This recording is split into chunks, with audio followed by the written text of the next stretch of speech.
Hey, welcome to the Art Condition Podcast, a weekly show that will discuss the business, community, and often undiscussed stress and mental health concerns of being a professional artist, or even a serious hobbyist. I'm Joby. I've been in the tattoo and illustration professions for 25 years. My co-host is Moose, a data analyst, social media manager, and art agent. If you enjoy the content, please consider visiting the Patreon page in the show notes to help support the effort.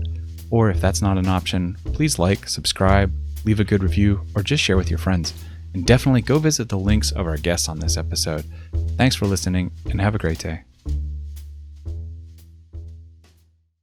This week we're talking to Dave and Megan. Dave is best known as Dave Cave Draws on Instagram, and Megan is known as Meganimation on Twitch. Dave has broken 100K on Instagram, and Megan has achieved partner status on Twitch. Both are very impressive feats for an artist. We're going to talk to them about what it's like working towards these achievements and what they did to keep themselves grounded while avoiding the mental fatigue of engaging large social media platforms. They're both very versatile artists with experience in a variety of fields, including comics and animation. So we dig into these industries and what it's like getting in and staying happy while doing what you love for a living. Lastly, we touch on YouTube, what the platform can and can't offer artists. There's also a fair amount of discussion regarding the finer etiquette points when getting food from a drive-thru, but you'll have to listen to find out more. So without further delay, here's the interview. I should also hit record. Oh yeah. I've been really excited about this.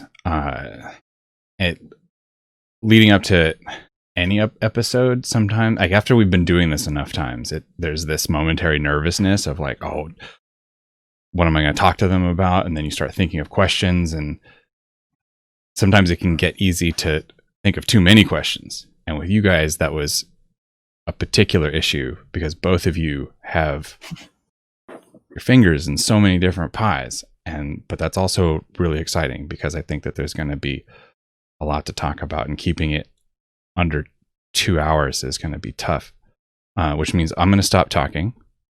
And Megan, maybe you can start and tell us a little bit of your history, like how you got into art and where you're at today. Sure. Hi, everybody. I'm Megan Phonesavanh. I'm a character and prop designer in the animation industry. So been working on like TV cartoon type shows for about five or 6 years, give or take now. And like I grew up drawing a ton, and like I did the kid thing where I copied like pictures of Pokemon and like Nintendo characters out of like the little guide booklets that came with games, or used to, sadly. And I loved animated movies like growing up. My parents are like big into Disney stuff, and had like posters on the walls, but I just never really like put two and two together and realized that was like a job that people did. I just thought these things sort of just appeared out of the ether or something like that. Like it was all sort of movie magic. And it wasn't really until like high school, and I was always interested in drawing, and I would do like little like comics in the back of my school notebooks and stuff like that. And then I had a teacher, like an art teacher, sort of encourage me and say like, hey, you're good at this, you should consider this. And like had like a guest speaker from an art school come to the class and kind of tell people about careers. And that's when the light bulb kind of flipped on. I'm like, oh wait, this is a thing that people do. You can like go to college for this. And that kind of pushed me down that path. And I went to like, I guess, art school, college, but I actually sort of like majored in CGI animation. I thought I wanted to be like a 3D modeler, animator. And after I graduated, I was like, oh, I'm bad at this. I'm not good at this. And it wasn't a good fit. Like, and I have such respect for 3D artists because I'm not good at it. Like, it wasn't really a good fit for me. So after school, I spent like a lot of time, like quite a few years, sort of noodling around like weird, odd freelance jobs here and there, and kind of trying to really figure out more so what I wanted to do as an artist and like relearn a lot of stuff, you know? How I got into it like in high school. I took like an art class. It was like a mixed media class where you just like make paper mache masks and stuff for fun. Like we had to like design a mask, and I think I like traced a picture of like Cloud from Final Fantasy VII for one of my designs. And everyone was like, "That's really cool." And I was like, "Awesome, I traced it." But I really like that feeling of I got like a rush from that. So I was like, "Ooh, if I learn how to draw more, people will like me more or something." So I don't know. It was I was kind of like a loser in high school, so it was like one of those things I latched onto. I was like, "Oh, cool! I should just focus on this now." So I just started to draw, and my high school was. I was fortunate enough to have like animation classes in my high school, like 2D animation.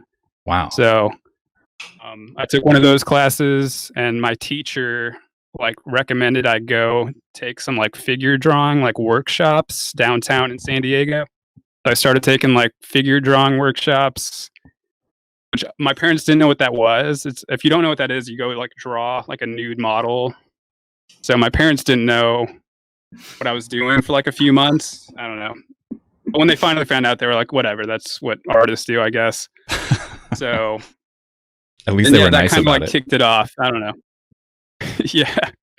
If only Twitch It was could really, understand I mean, that. not like I was going to like a strip club either or anything, or I don't know. My first model was like this like 80-year-old woman who was trying to do like the craziest poses too. I can remember it vividly. She was really nice.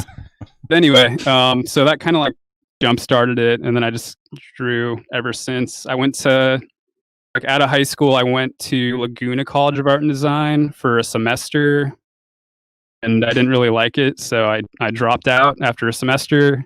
I had to like drive up there every day, so that was kind of a pain in the ass. It's like a 2-hour drive from where I lived, and man, I don't know. I somehow ended up at Art Center at some point. Oh wait, so after Laguna, I went to community college, and I was a swimmer, so I was like really into swimming, so I kind of focused on that for a little bit, and then one of my like painting teachers was like, "You should go to Art Center." I was like, "Cool." So I went to Art Center, College of Design in Pasadena, and then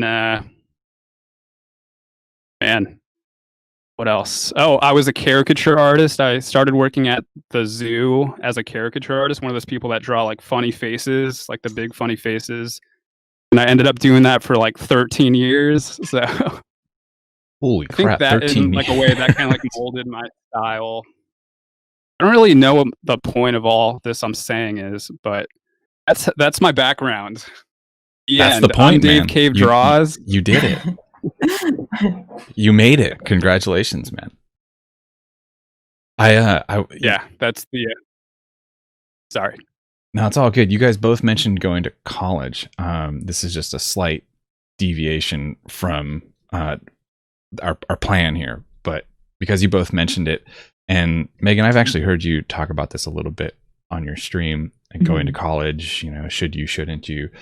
Just as an aside, what do you like in hindsight? What are your guys' feelings on college, and what's your general answer when somebody asks, "Should I go to college for art?" It's a tough question to answer because it's hard to tell someone to like spend like $100,000 on something you could potentially learn on your own. But I mean, I'd say, I mean, you're gonna be in debt for a while, but it probably is worth it to go. Like, it's better to. I think it's worth it to have someone like point out what to do rather than just like read a book and like try to figure it out on your own. Like some people can teach themselves, but the vast majority of people are gonna like probably gonna get confused about a lot of it when they were like reading books, and they might get like discouraged after like 2 years and just like quit. So it is nice to have someone like over your shoulder, kind of like pointing out what to do correctly and stuff like that. And I mean, Art Center. I mean, if you're gonna choose an art school, like choose the best ones because they're all expensive as hell. And if you're gonna be in debt, just go all in. Yeah, I mean, I've gotten like you also get connections. Yeah, Art Center is sort of like the Mecca. Oh, it's the best. No. It's yeah. I mean, I got I met a lot of connections there just from friends. Like a lot of jobs I've had after college were through like friends I met at school. So I mean, in that sense, I'd say it's worth it, and you get a lot better. Like I went into art center already thinking I was like the shit because I got like a scholarship to go there. So I was like, dude, I'm better than everybody. Not gonna learn anything. And but I still learned like a lot. So you can still always learn more. You won't get a lot of sleep. The end. That's it. How about you, Megan? Yeah, I mean, I always tell people like art school is great, but being like $100,000 in debt isn't, and you need to kind of weigh those odds. And I would say if you do decide that art school is a path you want to go down, be really cautious about which school you go to. That just I'm not going to name names because it's not because I don't have very nice things to say, but the school I went to wasn't good and is no longer in business because they weren't good. I know who you're talking about.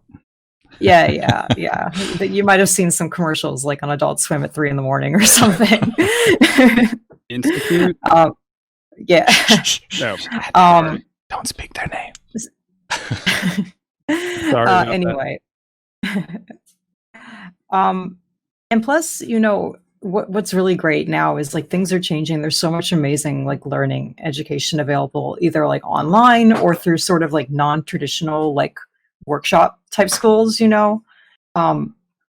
Like my favorite place where I've learned has been Concept Design Academy, which is like a small like continuing education kind of like workshop place, actually right by Art Center. And I know a lot of the people who teach kind of like hop back and forth, teach it both. And yeah, I mean, everybody has to like, I think it's a hard decision. You can't just tell someone go to art school or don't go to art school. It depends on like the way that you learn, the sort of structure that you think you might need. You like, it's not a one size fits all solution. Yeah, Joby, you went to a continued education thing similar like, with the Workshop Academy up in Seattle. Yeah, I mean, I took one class with Paul Richards, and that's sort of been everything has been continuing education for me since I dropped out of high school. So take that for what you will. And I mean, I think that not that I asked you guys the question. Now I'm talking about me, but the sort of commonality between what you guys are saying is, you know, like having the structure is important. I think like no matter what you're doing and whether you go to art school or not, finding teachers, finding guides of some kind is crucial. That's like almost more than anything. That's the thing that you want out of it. And I always sort of poo-poo the term self-taught. There's no real actual such a thing as self-taught. Self-guided is a good term, but you need to guide yourself to people that can help you in that. Anyway, enough about art school. What brings us here today is your guys' respective and relative level of success. Is that too cheesy a way to put it? In sort of different areas of social media and community building. And to people on the outside, to you guys, you know, it's like anybody with celebrity status. You're just like, hey, I'm just a person. But on the outside, it's like, wow, there's some serious like accomplishments that have been made here. And Megan, not to put you on the spot again, but maybe you can talk to us a little bit about this. You recently made partner on Twitch, and for an artist, that's pretty rare, and it's difficult to do. In that it's a lot of work. And so, you know, for that, I would give you a lot of credit. It's not like you just, you know, walked into it. You put a lot of work into it. Yeah. And I watched a lot of that happen. So can you tell us a little bit about how long, congratulations, by the way, if I didn't say that explicitly. Can you say a little bit about like how long you've been streaming, and was getting partnered a goal when you set out? I started streaming in 2018. And it was not something I really like had a plan. I like at the beginning of 2018, I didn't even know Twitch was like a thing that existed. I'm like, what's twitch.tv? And I watched a couple of other art streamers and I was like, whoa, can I do this? Can anybody do this? And I just kind of sort of jumped into the deep end in the pool without any sort of plan. Maybe not the best idea, but and I just started doing a couple of streams. Like I didn't even have a microphone at first. I just like played random lo-fi music and just captured my screen and scribbled for an hour, then turned it off. I was like, okay, thank you, bye in the chat. And then for the longest time, I like didn't have a camera. I just had a mic. I was really like nervous and shy and scared. So like it becoming like a huge streamer partner was never a goal at first, but in the end of 2019, after I've been starting to take the stream a little bit more like seriously, consistently towards like in 2019, I had like, not to go into specifics, it was sort of like a family tragedy happen and had to take a couple months off. And when I came back to streaming, I kind of just thought I'd be starting from like zero. Like nobody, I've been gone for like 2 months. That's like eons in Twitch time. And I was surprised like how much of the community like came back immediately. Like immediately we had like a huge stream. Lots of people were really supportive, not only to me, but my husband and my family, and really encouraging. And I think like the community aspect of it is really what pushed me to like want to grow our little like Twitch family and push for that partnership goal, almost to like validate the way that like I feel towards my community, and just like the way that we sort of support and validate each other, and we have like a really positive atmosphere, I think. No, that's awesome. Oh, yeah. I love hearing that. It is a recurring theme that we hear a lot about, the community, and it never gets old. Never gets old hearing that, that's the thing that sort of starts binding us together, is that sense of camaraderie, and we're all in this together. And it was sort of inspiring for you to hear, like, I was motivated and I was driven to do it almost as, validation for all of the support that you've gotten, rather than it being this, egotistical thing, which to a certain degree it's all right. I think there's a certain level of ego that is acceptable and even encouraged, or should be encouraged, because that's, why we get out of bed in the morning sometimes. I got to do shit. Anyway, it's cool to hear. But Dave, similarly, breaking 100,000 followers on Instagram feels like, I don't know, my head explodes trying to comprehend that for an artist. And never show us the ways. Yeah, right. Never mind breaking 100. Never mind breaking 100K. You're there's no sign of stopping. You're at 130 now. This is very impressive. How long have you been posting to Instagram? And when you started doing it, were you like, okay, got to get this follower thing going? Or were you just like, fly by the seat of my pants and see what happens? I think I started my Instagram in like 2014, like the end of 2014, I think. And no, like at that point, I had already been posting on the internet like a lot for a few years, like from like the DeviantArt days, and on Facebook. I was just like used to posting like sketches whenever I did them somewhere on the internet. And one of my friends was like, "You should get Instagram." So I got one. And I was a late bloomer with like phones. I had like a flip phone for a really long time. So as soon as I got an iPhone in 2014, like that's when I got my Instagram. I thought it was a stupid, like, what's Instagram? Like gram? It's a stupid word. But I got it anyway, and there was no goal in the beginning. It was just like posting like I had always done on the internet, and I wasn't that popular. I mean, I had a decent following on like Facebook that came over, so I shot up to like 900 followers like day 2 on Instagram, and then it stayed that way for like until 2018 pretty much. So like 4 years. and I mean, there was no goal I mean, obviously the goal is to always get the most likes or whatever at that point. It was like nice to get like a lot of like 70 likes on a post. I was like, yeah. But I don't know, like one day randomly in 2018 I started posting like old homework assignments from Art Center, and like one of them got like 2,000 likes. So I was like, Wow. hell yeah. And I really liked that rush, so I did it again, and I got another. I think the next one got like 8,000 likes.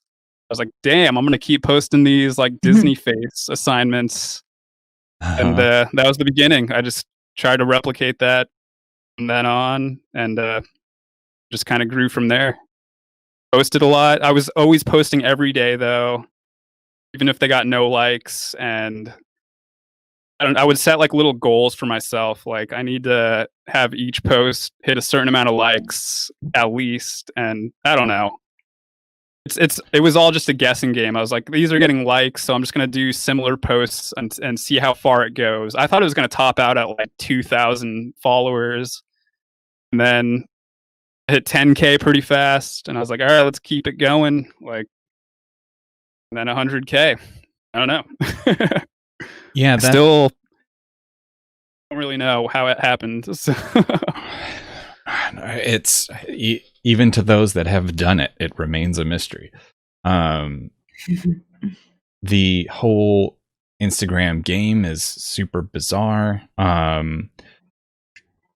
Following up on what you were just saying, as far as posting every day and or maintaining that consistency and sort of like following the thread of what seemed to be catching people's interest. Was there anything else that you were doing that you think really contributed to the success, or was it all sort of like kind of hazy the whole way through until you just kept tripping and falling into the thing that was working? Well, I mean, when it started blowing up, I was working at Legoland where I was doing caricatures, and I was one of the better, not to brag, I was one of the better like sales people at Legoland. And my first post that blew up was like Disney faces, which was also a popular like theme people would ask for at Legoland. So I was like, oh, people like Disney. So I started doing a lot of Disney. I think like I would focus on things that people liked, basically.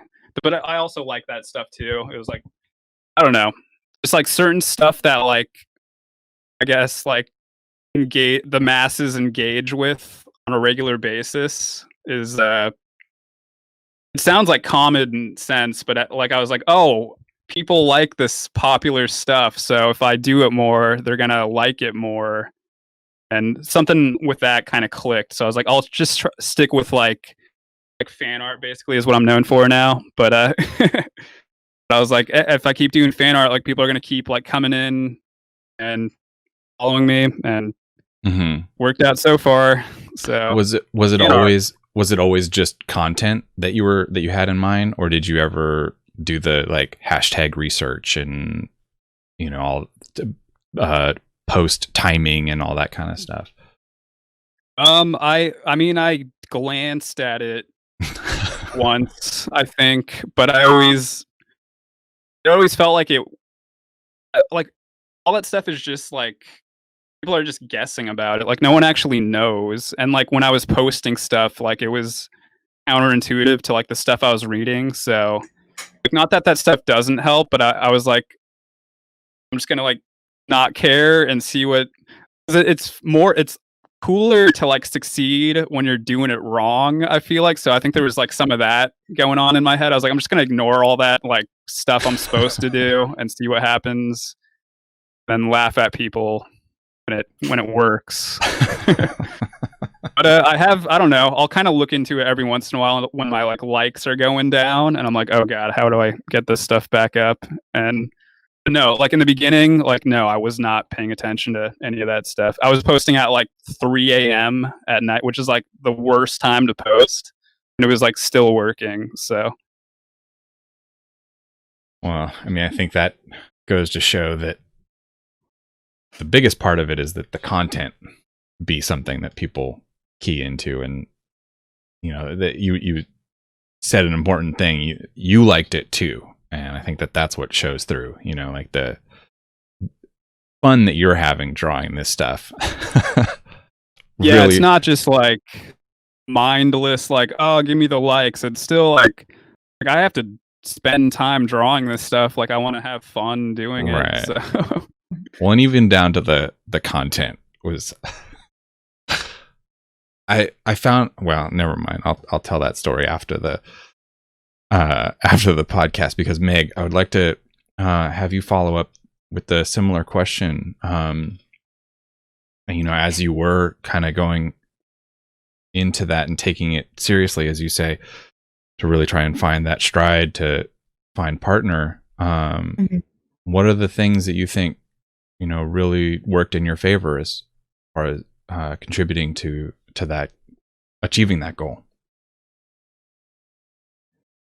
So I guess this sort of ties into a lot of what we talked about before, between community aspects and my feelings about trying to make art education a little bit more obtainable for a lot of people. And I think it's no secret that one of the most popular things on my Twitch channel, and always our biggest streams, are our group study nights, which we do every Monday. And since I knew that people really enjoyed those, I made a habit of doing that at least once a week, and kind of making it a regular thing that people can look forward to every Monday night. And just, I think I enjoyed it because it pushed me to study, because I'm still learning and improving as an artist, and still feel I always have a long ways to go. But I feel I wanted it to be a place where anybody could come and learn, and it's never behind any sort of paywall, or it's open to everybody. You know what I mean? And I think just that sort of reciprocity, the universe just sort of pays you back in a sense. Yeah. Is that sort of a weird abstract answer, but I think that was a big part of our growth, was just sort of putting this out there and being hey, this is a resource you all can use. Let's learn together. Yeah, when Brian was on a few weeks ago, maybe a month ago, he was talking about adding value to the people that you were marketing to, and he does exactly, either through education or entertainment. And coincidentally, it seems like the paths you both chose were, one was for entertainment, focused through fan art, and the other one was focused through education, which is great that we have two examples here of them both working out. Yeah. And oh shoot, I totally just lost my train of thought. Well, anyway, I'll hit the next question and it'll come back to me, and then I'll speak over somebody. I'll interrupt. Dave sort of already alluded to the fact that that it would sort of glance at some of the information that was available, or some of the the advice that was available, but was kind of doing his own thing. But were there was there any specific advice, Megan, that you took, or lessons that you learned along the way that that helped that? Any kind of specific advice, that external sources of advice that you feel really resonated with you? It's kind of interesting, because there's a lot of Twitch how-to advice out there, and I've certainly consumed a lot of it just because I was interested, how to grow your channel, how to get people to watch. But a lot of it's not very art focused. Twitch is still primarily a gaming platform, arguably. And then also a lot of the advice, I just maybe it's kind of the same as you, Dave. You like read this advice, you're like, oh, that makes sense, but I don't want to do it. Like everyone says, like you should stream earlier and like start a YouTube channel, and I'm like, oh, I don't have time to do that. I have a job. I can't. I don't want to get up at like 5 in the morning. It's like once you start. Sorry, let me just like. Yeah, go ahead. It's like once you start following that stuff, it like weirdly starts to feel like a job all of a sudden. You're like, oh, someone else is telling me like how to do this now. It's like it's more fun to figure it out for yourself. Mm-hmm. Well, and I think what like a thing that people latch onto, at least me, like what I love in watching an artist on any platform like Instagram, YouTube, Twitch, whatever, is like the most authentic version of themselves. And if you start like following someone else's advice, you're not really being true to yourself anymore. And I think your audience will tell if you're kind of like faking it. Nobody wants to watch someone who's like fake. Yeah, well, I love fake. I'm just kidding. having that in mind, you know, as far as advice being barely worth the paper that it's printed on, is there anything that you would want to tell yourself looking back? You know, like Dave, what do you think? Would there be any sort of like shortcuts that you could, you know, if you could travel back in time and talk to baby Dave about any of this, would there be anything that you would want to let them know?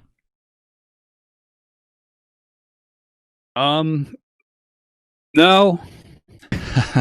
I mean, maybe I could have like noticed the like maybe way back in like 2014, I could have like pushed it a little more, like with because back then it was just like random scribbles from my sketchbook, but I wasn't really caring with how I didn't care how other people thought about my art. I guess I would have. I don't know. I would just tell myself to do the stuff I'm doing now back then, pretty much. Like, just start I doing could it have quicker. always done this stuff. Like, Right. I don't know. That's fair. I did remember what the thing was that I lost track of.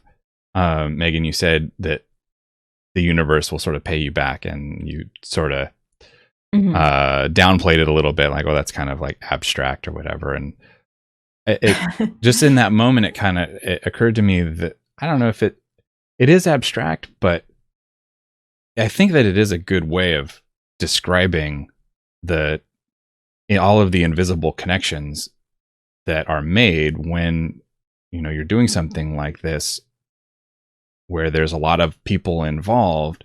There's no like one thing that you can point to, like, okay, here is the thing that made X happen. It's so many things that are just kind of like mixing together. There really is this universe of things that, you know, they don't have a linear countable aspect to them, so it kind of has to be described in this abstract terminology. And so I don't know, in that way I think it's a great term. The universe pays you back when you really put in the effort and people can really see it, then you get what you put into. Yeah, I guess I would just want to add real quick in that regard. It's also like, I feel like with any sort of success I've found with like my channel, I can't even take all the credit, because it's like, it really is like a community thing. It's like so many great people who show up every week, like our amazing like mods who help me figure out everything, because when it comes to the more technical aspect, I'm an absolute mess. And like the support of even like my spouse, and just like friends and people around me, it takes a village a little bit, I guess, you know. It's like, so I don't even feel like I can take all the credit. Like, it's not just me. Like, yeah, for sure. Well, maybe I'll have you follow up on that. You can kind of, in that frame of mind, there are people, lots of people probably, that dream about having large followings on Instagram and being partnered on Twitch, and thinking that if they hit this number, or if they achieve this goal, smooth sailing from there on out. Is it that simple? Yes. I remember like being at a party, like kind of drunk and being like, if you hit 10 grand followers, like you'll be successful, which is totally wrong, by the way. But, yeah, I'd say it's a good thing to shoot for, but it's like one of those things like to not have to like not care about it in the beginning, because then you'll just drive yourself insane when you're like not getting any views for like 4 years. Like, I don't know.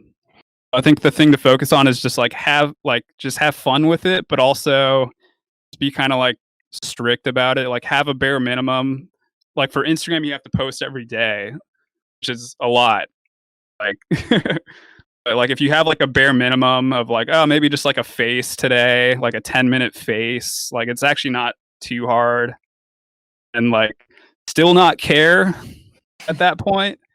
And then when it starts popping off, maybe then start like looking more into it, like start studying, being like, okay, why did people like this post more than that post? Like that's when you should start like maybe like forcing it a little more. But like up until then, just have fun. Don't drive yourself insane, because the world sucks anyway. Like just live life. I don't know. Like an added stress you don't want. Yeah, Megan, what do you think? Do you have any thoughts on, your perspective now that you have, quote, made it? You have I mean, I mean, in the grand scheme of things, I think I'm still like relative to Twitch as a whole, like a pretty small streamer, and I don't have like a massive following, on like other platforms yet. I don't know. It's like interesting because if I said like it's not important to me, it's not a goal I care about, like honestly, that would be a lie. It is nice to like you said, like see that growth and feel like, oh, people are like paying attention to my stuff, and that like dopamine feeling. But then at the same time, I feel like it really depends on what your goals are as an artist and how you define success, and what path you want to go down. Because I don't know how much social media really has like a significant bearing on some of the other, like my day job, like off stream work that I do. It's like they're almost very separate things, and I know in the industry like that we work in, like some just amazing artists, like so just like so good. Like I'm jealous, like jaw dropping, skills, and they're just like not on social media at all. So it's like like numbers don't necessarily like I don't, you know what I mean? It's hard to describe. It's also hard to say. It's hard to say without like telling your supporters that they don't matter, right? But you're not saying that at all. It's just a matter of it's hard to say the numbers don't matter. The people matter, but the numbers don't. I'm saying that. Yeah. Yeah, 100%. That's how Dave gets them to keep coming back. You don't matter. Well, has there been? That's weird. Like you'll see like artists that are like your favorite, like Adam Hughes, one of my favorite artists of all time. I have more followers than him. Doesn't make any sense. Like I don't know.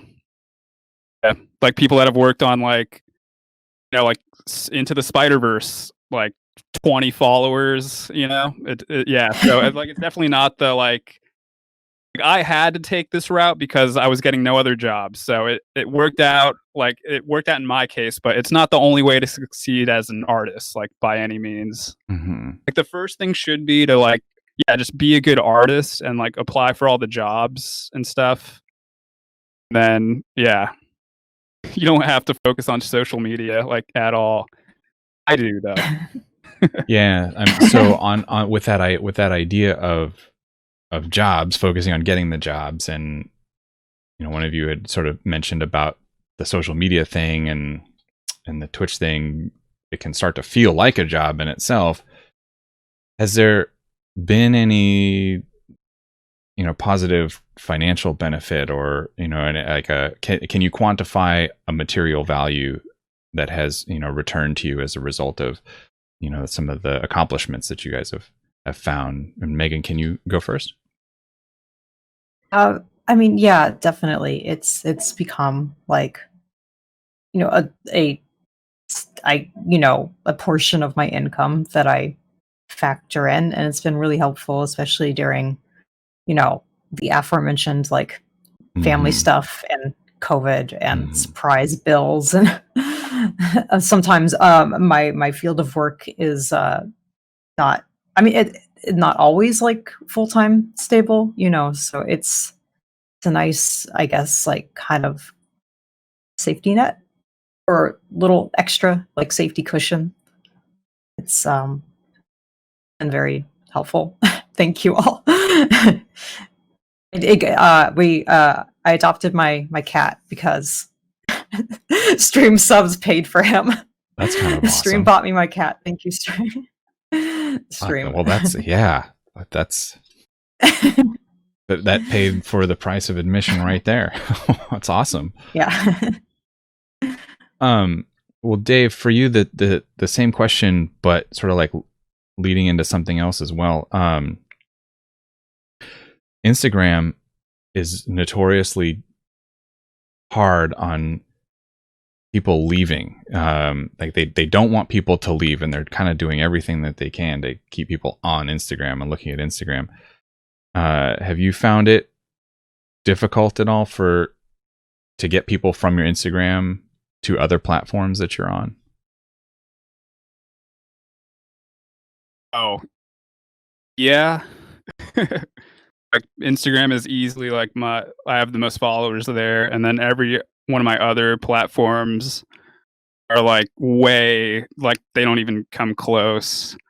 To be fair, I'm not really promoting them at all, so I don't know. I mean, I did like a merch drop like 2 weeks ago, and it actually went like really well, but that's because I was promoting it for like a week and it ended up being really, really good. So I think if you do it the right way, I think that's just a myth, honestly. Oh, okay. I don't know. It's just like one of those myths that maybe exists. Like maybe if you promote your Patreon, like they'll put the kibosh on your account, but there's plenty of accounts out there that are just like promoting their Patreon like front and center, and they're doing fine. So Okay. Well, I don't know. Who knows? I can jot in here a little bit because I helped Steve Sketches get his account up to 75K, which isn't quite 130K, but it's something. And he actually made $0 from his Instagram account. Like he didn't get any commissions. He didn't. He got like I think it was like 2 or 3 Patreons, and that was it. And the click-through rate for any link that he put out there, whether it was a story that had the swipe up or whatever, it was about 2 for every 2,000. So it was an incredibly small amount to actually get people off of your Instagram. So you have to have a giant following to get anybody to go through anywhere. That was my experience. But you've been able to make a career out of it, so you've been doing something more successfully than we did. Yeah, I mean, it's definitely like tough. I can't imagine it, like I definitely got lucky, and I can like from my caricature experience, I can like close deals pretty well. I guess like whenever like someone is interested in a commission, I can usually like convince them to like go through with it. So I feel like that's definitely a skill you need. Which, by the way, just be nice to people. That's all it is. Like spell things out for them. Tell them to have a nice day. Like it's just common sense stuff that I guess a lot of people don't know. Dude, I go to like drive-throughs all the time, like McDonald's, and they just like hand you your food and like say nothing. They just like stare at you. Say have a nice day. At least. Thank you. Have a nice day. People in the chat looking at McDonald's. It's like all the time now. Anyway, to be fair, that's a two-way street, though. Oh, well, linger on that for a moment, because to be fair, it's definitely a two-way. It's definitely a two-way street where you should also be nice to your drive-through host or hostess, because I'm sure they get shit on a lot, and maybe the reason that they stopped saying "have a nice day" is because people are spitting on their face so many times. Uh-oh. Did you think about that, Dave? Did you think You're about like that? doing the robot over there. Like, You're cutting out. Like, yeah, well, dude, it's not that I'm like not nice to them. It's just like, also, if it's gonna take a while to give me my food, at least tell me like, hey, it's gonna take a minute or two. Don't just not say anything and have me like sit there wondering where anybody is. You know? Okay, fair enough. Fair enough. Back in my day, they taught us to say thank you, have a night. Just, anyway, keep going.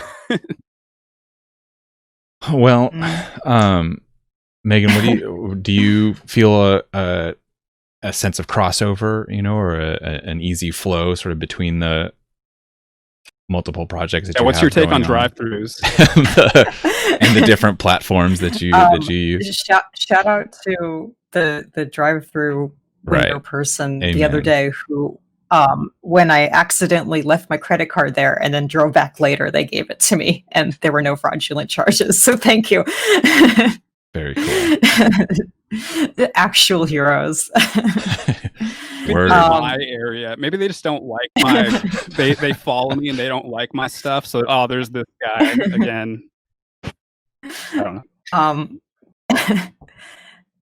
I guess, but if we're talking about like trying to get people from like one platform to another, I don't know a lot about how that is or how that works. And admittedly, I'm actually like super terrible at cross promoting. Like I never post like, hey, I'm going live like on Twitter or Instagram. And usually just because I completely forget to, but also sometimes it's also like I get really in my own head about it. Like, oh man, well, I don't want to like pester people. It just like, I don't want to bother them. They're busy. Like, but, and personally, like, I just try to think about maybe my own like user experience. Like, I don't super enjoy following people on Twitter who all they do is post I'm going live tweets and stuff. Right. Like, I usually just post my own art there and like chat with and socialize and like chat with other artists there. And then I feel like if someone's genuinely interested in checking out your stream, they'll just, hey, I saw the link in your profile. Like, I don't really like cross promote unless it's like a big thing, we're doing like a charity stream or like a big special like holiday thing, or from like trying to promote my comic or something like that, And I think I was just gonna say, like, I feel like if you're talking about earlier when like someone's swipe up links had really low engagement or something, like, again, I'm not very experienced at this, so this could just be my own personal like anecdotal evidence. But I feel like if you do something like that too often, it makes people less interested. It's kind of like crying wolf in a way. They're like, oh, whatever, you do that all the time. It's normal. It's not like a big deal. Like, yeah. Real quick, it was just that was a very rare thing for him. But what I was gonna say to you is, one way to think about it is that these people are following you because they want to see your stuff, and they might feel bad if they miss a stream because they didn't see a going live announcement on Twitch, or they didn't see it on your Discord or something.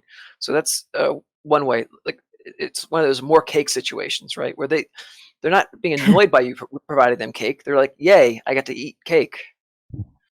Yeah, that is the way I should think about it. But, imposter syndrome brain. Be that way. Yeah, do. The negative effects. Let's get dreary for a second. What are the downsides? I mean, there's the big the very popular documentary that just came out, Social Network, and there's Social a lot Dilemma. of Social Dilemma. That was the Facebook movie, Social Network. Anyway, so it's a conversation, a lot of recent conversation about the negative aspects of overuse of social media. Dave, if you want to start, have you ever felt that? Have you ever felt the, like, you talked about it becoming work before. Have you ever just felt like really drugged down by it, and sort of like what have you done to kind of snap out of that?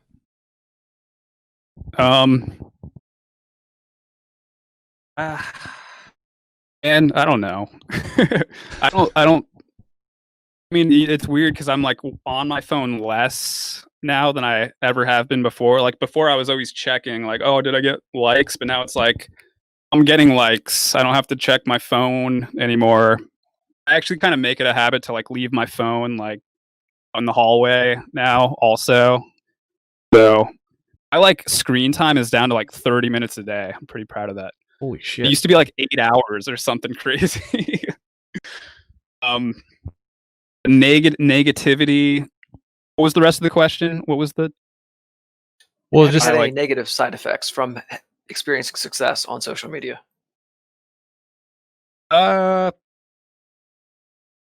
sure they're there. I don't know. I can't think of any right now. I mean, it can get like tough to again like posting every day. It's if I don't post one day, I'll be. You do get that thought like, oh, no one's gonna follow me, and like I'm gonna lose all my followers from this one day of not posting, which never happens. But, kind of like it's like paranoia. You get like a weird paranoia almost. Or if like one of your posts like underperforms, you have a post that gets like 20,000 likes and the next one gets like 2,000. Like, oh, everybody hates me now. Cool. Like, I don't know. So there, but it's always like a second of it's like 2 minutes of that, and then it's like, oh, whatever. It's just whatever. I'll just go outside and get some McDonald's and yell at the drive-through. You do. I think there is some animosity here with the drive-through. Like it's really, really. Dude, deep, I hate it when like, cause man, I hate it when I get home and like I've told them like, they know me, they know my order, and I get home and they still get my order wrong sometimes. I don't check. I'm so terrible at like check. Anyway, we could talk for hours about drive-throughs. We're gonna have you back on the podcast just for a drive-through conversation.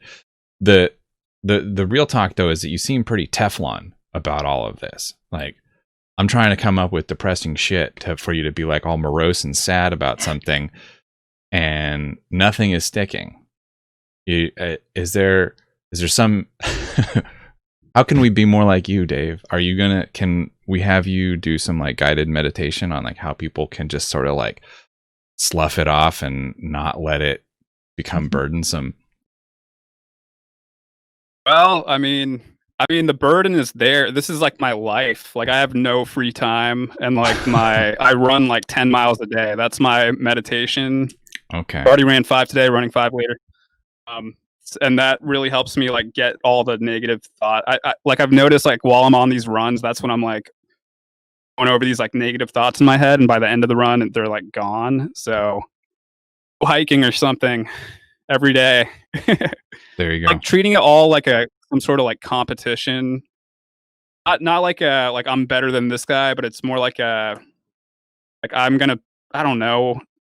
It's like a personal challenge sort of thing. It makes it not as tough somehow. Like I'm gonna do 7 drawings this week.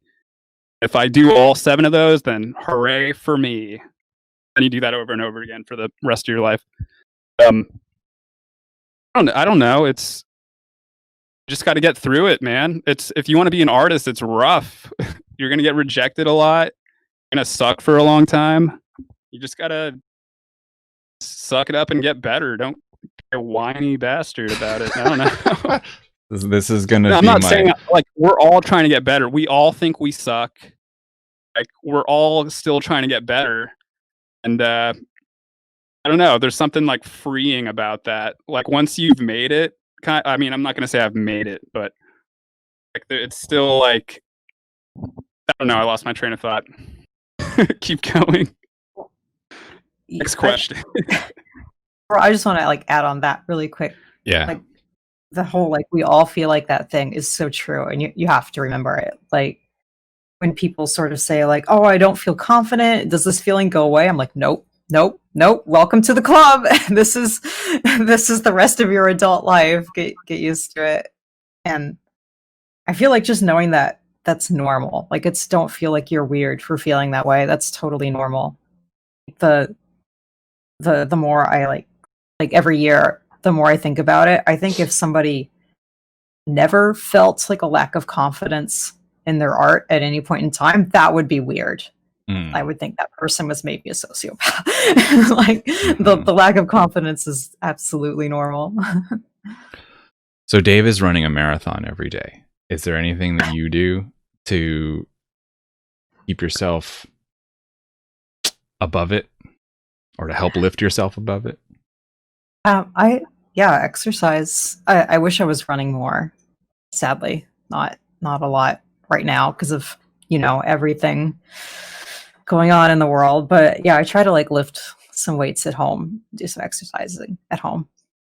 I like Ring Fit a lot, the video game. But I admire your lack of screen time and like your work-life balance. I definitely haven't achieved that. That's something I've really like struggled with this year, I think. Well, you can It's substitute like screen time constantly working. for cat time. Get some extra purrs in. Oh,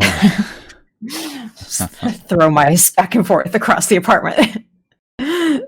yeah, 30 minutes a day, man. That's kudos on that. That's an accomplishment in itself. It varies. I think it's average 30 minutes, but like there's definitely like some days where it's like 2 hours. But yeah, I was gonna say, well, shit, if you break an hour, I mean, that's that's still you're under 3, and I don't. That's pretty cool, man.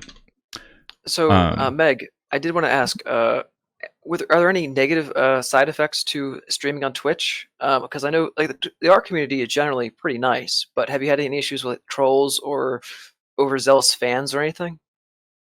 Yeah, I mean, we get pretty typical like Twitch trolls sometimes, and usually we're pretty strict about just banning them pretty immediately. Shout out again to the mods, make my life easier. Nothing too crazy in terms of like that. The only and I hesitate to call it like a negative thing. I guess like kind of like how like Dave, you said you feel like a lot of pressure to post on Instagram every day, and if you miss a day or if one gets less, you're like, oh, everybody hates me or something.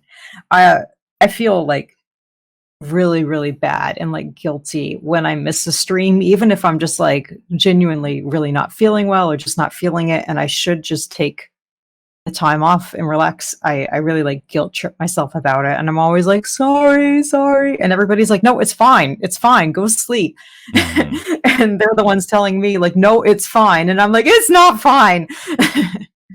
And it's hard to like sometimes get out of your own head in that sense. I think the trick to that is put yourself in your viewer's shoes. If someone that you liked watching stream was having a bad day or was sick and they didn't stream, how much would you hold that against them? And it's not very much.